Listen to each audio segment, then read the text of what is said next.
Jumpa kembali dengan saya dalam perkuliahan analisis dan perancangan sistem. Kali ini topiknya adalah desain sistem, yang pada kesempatan ini adalah masuk ke desain sistem secara umum.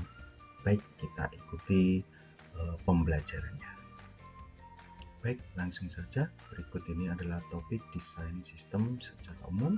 Saya Mujilan akan memaparkan materi tersebut. Yang pertama, materi tetap dari buku Jogyanto berada di bab 6. Oke, desain sistem secara umum.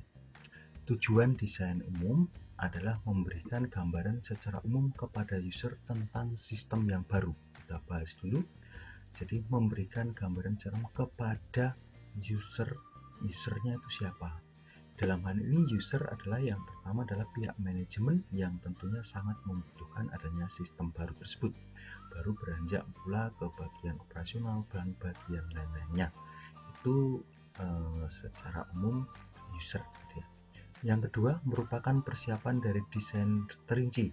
Jadi desain secara umum ini menjadi bagian atau mengawali dari adanya desain terinci.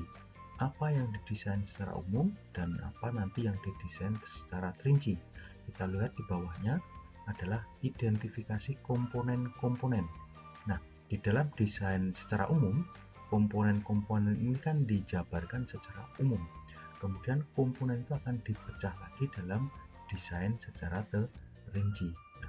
Jadi kita ulang, mengidentifikasi komponen-komponen sistem informasi yang akan didesain secara rinci.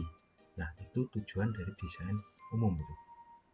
Kemudian desain secara umum dilakukan setelah tahap analisis sistem selesai dan hasil analisis disetujui oleh manajemen.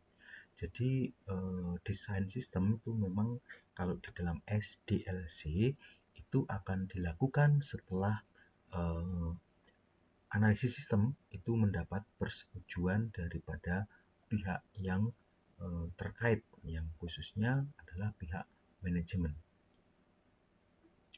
Teknik desain umum itu ada yang pertama flowchart dan formulir, kemudian ada sketsa di kertas kosong atau blank paper sketching, kemudian pembuatan prototype atau prototyping, atau prototype itu apa gitu ya. Prototype itu kan semacam model kerja dari sistem final. Mungkin ada menu-menunya yang sudah bisa dijalankan, tetapi mungkin tidak secara full itu memberikan kinerja seperti yang akan didesain nanti, karena ini baru tahap awal atau perancangan. Misalnya kalau mau memberikan prototipe mobil, itu kan mobilnya bentuknya sudah ada seperti apa, tapi belum tentu mobil itu bisa berjalan sebagaimana variasi ataupun komponen-komponen yang didesainnya. Itu adalah prototype. Kita lanjutkan dulu. Desain komponen umum itu komponen sistem informasi yang dikontrol, antara lain di situ ya, desain itu apa gitu ya. Di dalam desain umum komponennya yang pertama adalah model, output, kemudian input, ada database, ada teknologi, ada kontrol. Dan sebenarnya konsep ini pun juga akan didesain lebih lanjut di dalam desain rinci. Ada pemodelan sistem, kemudian didesain outputnya. Nah, kalau yang model ini kan yang membutuhkan gambar-gambar itu sekarang ada UML, ada apapun gitu. Nanti coba kita pelajari atau dibuka lagi. Mungkin waktunya sangat mendesak gitu. Kemudian desain output itu misalnya kalau di dalam desain umum itu adalah laporan apa saja yang dibutuhkan. Nah, seperti itu. Itu contohnya. Nah, nanti di bagian rinci berikutnya itu adalah isi daripada laporan tersebut didetailkan lagi. Kemudian input itu apa yang akan digunakan untuk menangkap data secara umum. Misalnya butuh scanner, butuh keyboard, butuh wifi, butuh sebagainya. Itu didesain untuk menyelenggarakan input. Nah, untuk database juga demikian, didesain secara umum. Kita butuh desain misalnya database penjualan, database SDM, itu didesain secara umum dulu. kemudian teknologi apa yang digunakan, dan alat pengendali apa yang diterapkan. Desain model secara umum ada psikosistem, jadi flowchart itu fisik sistem. Misal simbol terminal kan sudah pernah dilakukan di SIA, mungkin mata kuliah yang lain juga ada, di audit juga ada kan ya. Kemudian ada misalnya contohnya lagi harddisknya kapasitas seperti apa, tempatkan di mana, dan seterusnya. Jadi ada gambar simbol apa itu misalnya terminal, kemudian ada dokumen disimpan di harddisk dan seterusnya. Kemudian ada laporan-laporan itu didesain secara flowchart. Nah, ini adalah flowchart gitu ya. Kemudian yang kedua adalah logical model, adalah fungsi sistem menggunakan diagram arus data. Nah, sudah pernah juga ya DFD atau diagram arus data. Nah, kalau toh mungkin ini tidak sempat dipelajari secara lebih mendetail, tapi sudah pernah melakukan, maka dalam tugas nanti ini dapat diterapkan. Kalau di dalam persiapan saya sudah menyatakan apa itu software yang bisa digunakan, misalnya Visio atau apa itu namanya kemarin Draw gitu ya. Nah, itu bisa diterapkan. Kemudian ada kamus data. Kamus data itu semacam kalau outputnya ini di dalam print seperti itu, laporannya apa? Misalnya penjualan di dalam database itu apa namanya? Ini PJL dan seterusnya. Oke, kita lanjut. Kemudian desain output, jenis output. Nah, jenis output itu ini masih umum ya. Jadi kita butuh kertasnya semacam ini, ukurannya yang lebar dan seterusnya.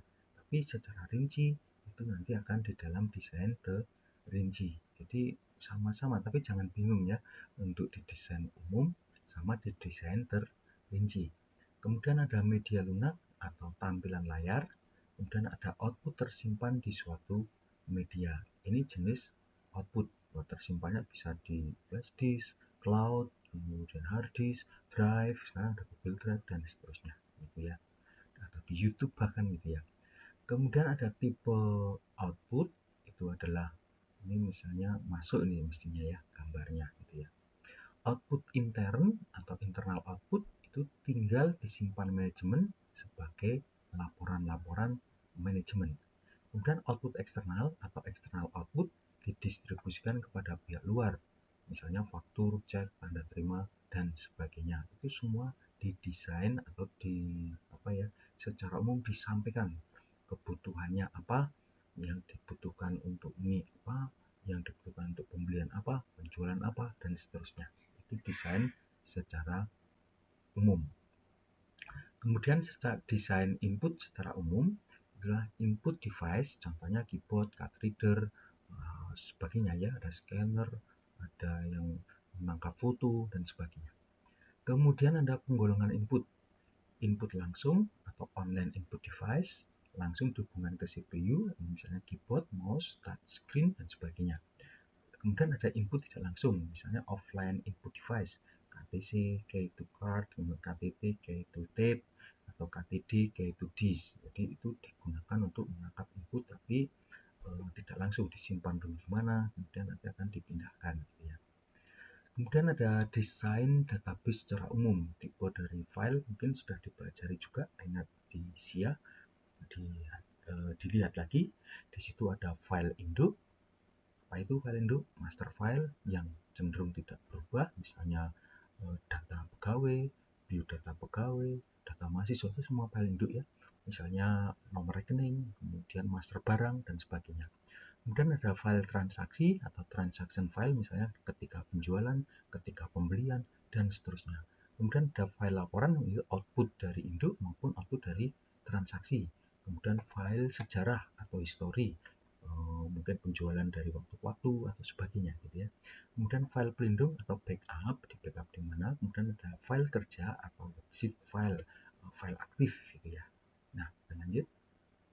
Desain teknologi secara umum itu meliputi perangkat keras atau hardware, itu umum ya, biasanya butuh apa saja. Kemudian perangkat lunak, softwarenya butuh apa saja. Kemudian teknisi atau human, siapa saja yang akan dilibatkan. Gitu. Baik, sementara itu dulu. Terima kasih.